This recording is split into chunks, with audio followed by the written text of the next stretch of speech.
جیسے ہی حضرت عثمان رضی اللہ عنہ مسلمانوں کے تیسرے خلیفہ بنے،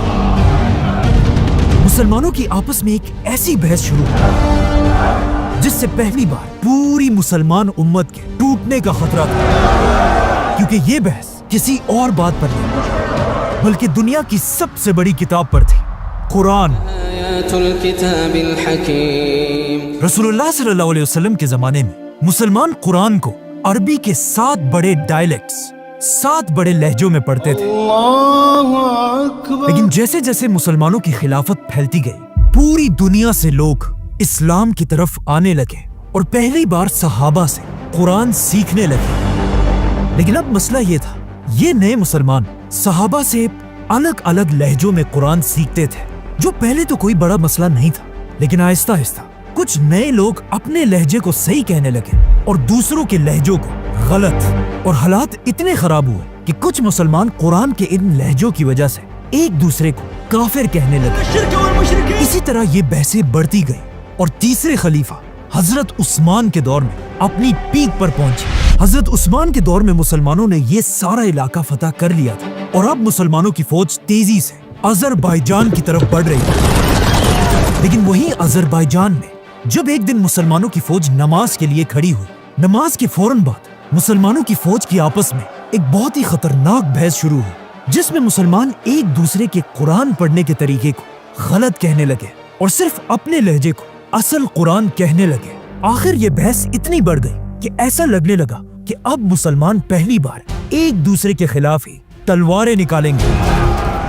لیکن مسلمانوں کی اس فوج میں ایک بہت بڑے صحابی بھی موجود تھے، حذیفہ بن یمان رضی اللہ عنہ۔ جب انہوں نے مسلمانوں کو اس طرح لڑتے ہوئے دیکھا، وہ اس بات سے ڈرنے لگے کہ کہیں آگے جا کر مسلمان فرقوں میں نہ بٹ جائیں، تو وہ اس جنگ کو چھوڑ کر تیزی سے واپس مدینہ میں خلیفہ عثمان رضی اللہ عنہ کی طرف روانہ ہوئے، اور مدینہ پہنچتے ہی اپنے گھر جانے کے بجائے وہ سیدھا حضرت عثمان کے پاس پہنچے اور ان سے کہا، یا امیر المومنین،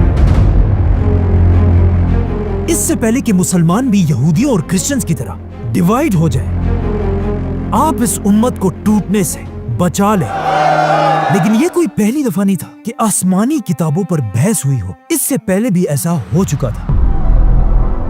دنیا میں 4 بڑی آسمانی کتابیں ہیں، تورات، زبور، انجیل اور قرآن۔ پہلی کتاب تورات ایک بہت بڑے پیغمبر موسیٰ علیہ السلام پر نازل ہوئی۔ جب موسیٰ علیہ السلام نے فرعون اور اس کی پوری فوج کو سمندر میں تباہ کر دیا تھا اور بنی اسرائیل کو لے کر ڈیزرٹ میں پھر رہے تھے، تب اللہ نے موسیٰ علیہ السلام پر تورات نازل کی۔ جیسے ہی موسیٰ علیہ السلام پر تورات نازل ہوئی، انہوں نے فوراً حکم دیا کہ اللہ کی اس عظیم کتاب کے لیے ایک بڑا صندوق، تابوت بنایا جائے۔ اس تابوت میں تورات کے ساتھ ساتھ کچھ اور بھی ہولی چیزیں رکھی گئی، جیسے کہ ہارون علیہ السلام کی چھڑی، The 10 Commandments اور من و سلوہ کا ایک برتن۔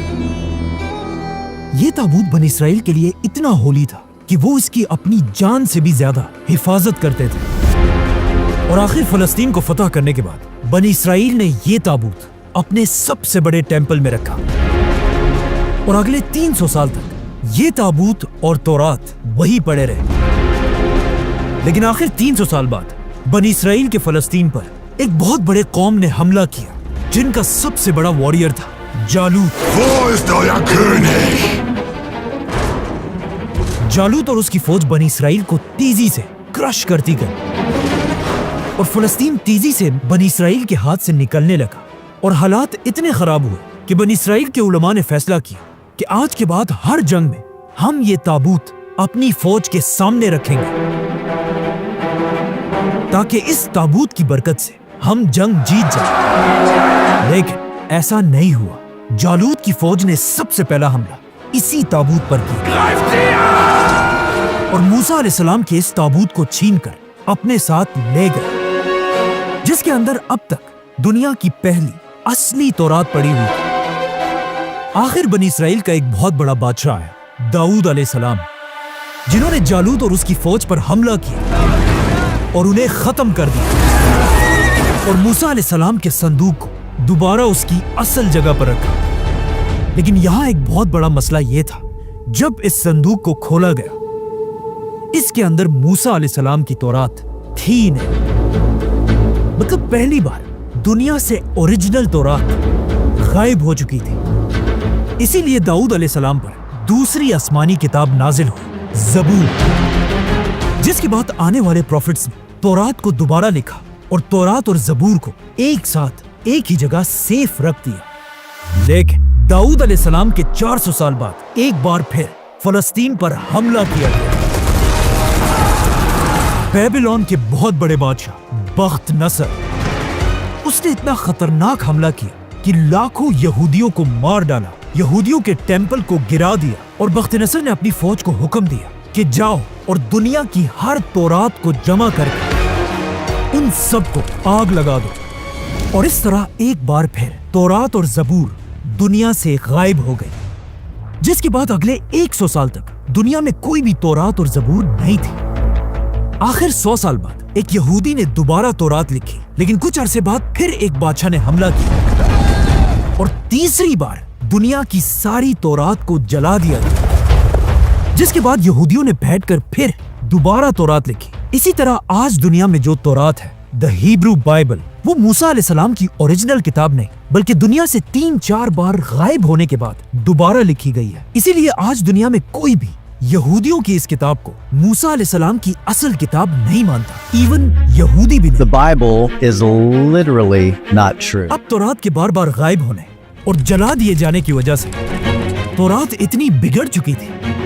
کہ اب دنیا میں اللہ کی کوئی بھی آسمانی کتاب اپنی اصل شکل میں موجود نہیں تھی۔ اسی لیے یہاں پر اللہ نے اپنے بہت بڑے پیغمبر عیسیٰ علیہ السلام پر اپنی تیسری آسمانی کتاب نازل کی، انجیل۔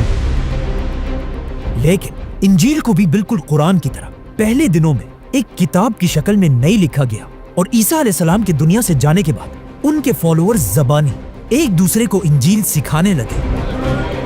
اور آخر عیسیٰ علیہ السلام کے 100 سال بعد ایک آدمی نے دنیا کی پہلی بائبل لکھی اور اسے صحیح انجیل کہنے لگا۔ لیکن اس آدمی کی پہلی انجیل کو پوری دنیا کے کرسچنز نے ریجیکٹ کر دیا، اور یہاں سے بالکل تورات اور زبور کی طرح انجیل میں بھی کنفیوژن شروع ہوئی، جس کے بعد ہر طرف لوگ اپنی مرضی سے انجیل لکھنے لگے، اور آخر عیسیٰ علیہ السلام کے 300 سال بعد ایک ایسا وقت بھی آیا کہ دنیا میں ہزاروں ڈیفرنٹ انجیلیں تھیں۔ اسی لیے عیسیٰ علیہ السلام کے 300 سال بعد دنیا کے سارے کرسچن اسکالرز کی ایک بہت بڑی میٹنگ ہوئی، جس میں انہوں نے خود ہی اپنی مرضی سے ان ہزاروں انجیلوں میں سے صرف 4 انجیلوں کو سلیکٹ کیا اور باقیوں کو ریجیکٹ کر دیا۔ اسی لیے آج کے زمانے کی انجیل بائبل کو عیسیٰ علیہ السلام کی صحیح انجیل نہیں کہا جا سکتا، بلکہ ایون کرسچنز بھی اسے صحیح انجیل نہیں سمجھتے۔ تو اب تورات، زبور اور انجیل تینوں آسمانی کتابیں جب دنیا سے غائب ہو چکی تھی تو اللہ نے دنیا میں اپنی آخری کتاب نازل کی، قرآن۔ Muhammad, read.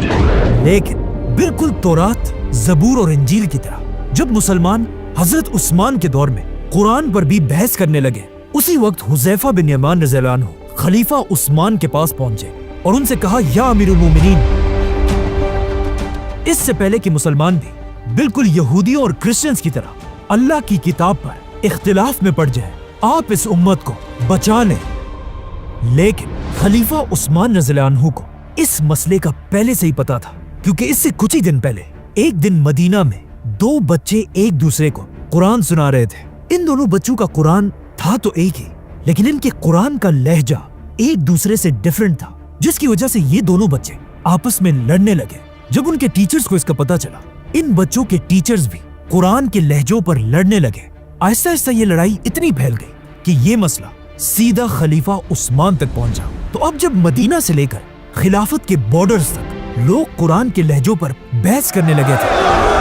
تب حضرت عثمان نے اپنی زندگی کا سب سے بڑا فیصلہ کیا اور مدینہ کے سارے بڑے صحابہ کو مسجد نبوی میں جمع کیا، اور پھر رسول اللہ صلی اللہ علیہ وسلم کے منبر پر کھڑے ہو کر کہا کہ وقت آ چکا ہے پوری دنیا کے مسلمانوں کو قرآن کے ایک ہی لہجے پر یونائٹ کیا جائے۔ جس میں کچھ صحابہ حضرت عثمان کے اس فیصلے سے خوش نہیں تھے، لیکن زیادہ تر صحابہ نے حضرت عثمان کے اس فیصلے کو سپورٹ کیا، جن میں سب سے بڑے صحابی تھے فیوچر خلیفہ حضرت علی رضی اللہ عنہ۔ حضرت عثمان رضی اللہ عنہ نے ایک لہجے کا قرآن بنانے کے لیے